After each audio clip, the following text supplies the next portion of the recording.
Kerajaan Salakanagara, peradaban pertama di Nusantara yang hampir dihapus sejarah. Pernah dengar nama Kerajaan Salakanagara? Kerajaan yang disebut-sebut sebagai peradaban pertama di Nusantara. Tapi anehnya, nama itu hampir tak pernah muncul di buku sejarah sekolah. Seolah ada tangan yang sengaja menghapusnya dari ingatan bangsa ini. Di ujung barat Pulau Jawa, konon berdiri kerajaan besar yang sudah mengenal perdagangan internasional, logam, dan sistem pemerintahan sejak 2000 tahun lalu. Tapi, kenapa kita nyaris nggak pernah mendengar namanya? Semua berawal dari sosok bernama Dewa Warman, seorang bangsawan dari India yang berlayar ke wilayah barat Jawa. Ia datang bukan untuk menaklukkan, tapi untuk berdagang. Di sini, Dewa Warman menikahi putri lokal bernama Ahyang Pewahaci Larasati, dan mendirikan kerajaan baru bernama Salakanagara, yang berarti negeri perak.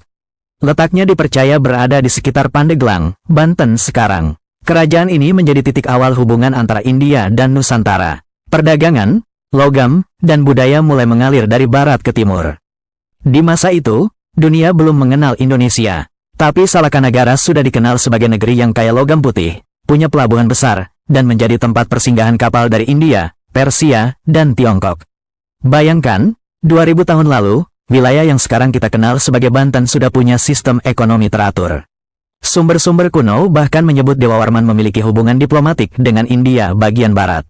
Penduduknya ahli membuat logam, berdagang, dan membangun kapal. Sebuah peradaban yang begitu maju, tapi hampir terlupakan begitu saja. Tapi kejayaan itu tidak bertahan lama. Salakanagara mulai tenggelam, bukan hanya oleh waktu, tapi juga oleh kekuatan sejarah yang menulis versi lain. Setelah Dewa Warman wafat, kekuasaan berpindah ke generasi berikutnya. Namun hubungan dagang yang dulu makmur, perlahan meredup. Kapal-kapal asing mulai mencari pelabuhan lain. Alam pun ikut menguji. Ada yang percaya kerajaan ini hancur karena bencana besar, tsunami, atau mungkin letusan gunung di sekitar Sunda Purba. Seiring waktu, namanya hilang. Tidak ada prasasti, tidak ada catatan asing yang jelas. Yang tersisa hanyalah legenda, dan nama-nama tempat yang jadi petunjuk samar. Para sejarawan modern mencoba mencari jejak Salakanagara. Di daerah Lebak dan Pandeglang, ditemukan artefak logam kuno dan situs-situs tua.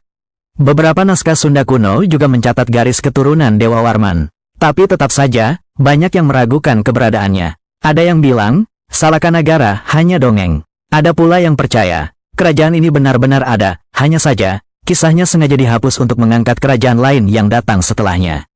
Mungkin karena Salakanagara tidak cocok dengan narasi, sejarah resmi, yang dibentuk di masa kolonial dan setelah kemerdekaan. Padahal, jika kita jujur, banyak potongan sejarah Nusantara yang hilang begitu saja, bukan karena tidak ada, tapi karena tidak dicatat. Mungkin inilah alasan kenapa sejarah kita terasa bolong. Karena sebagian kisah bangsa ini terkubur di bawah tanah atau disembunyikan di balik kata mitos. Tapi kalau Salakanagara benar-benar pernah ada, berarti kita sedang berdiri di atas tanah peradaban pertama Nusantara. Tempat segalanya dimulai dari perdagangan.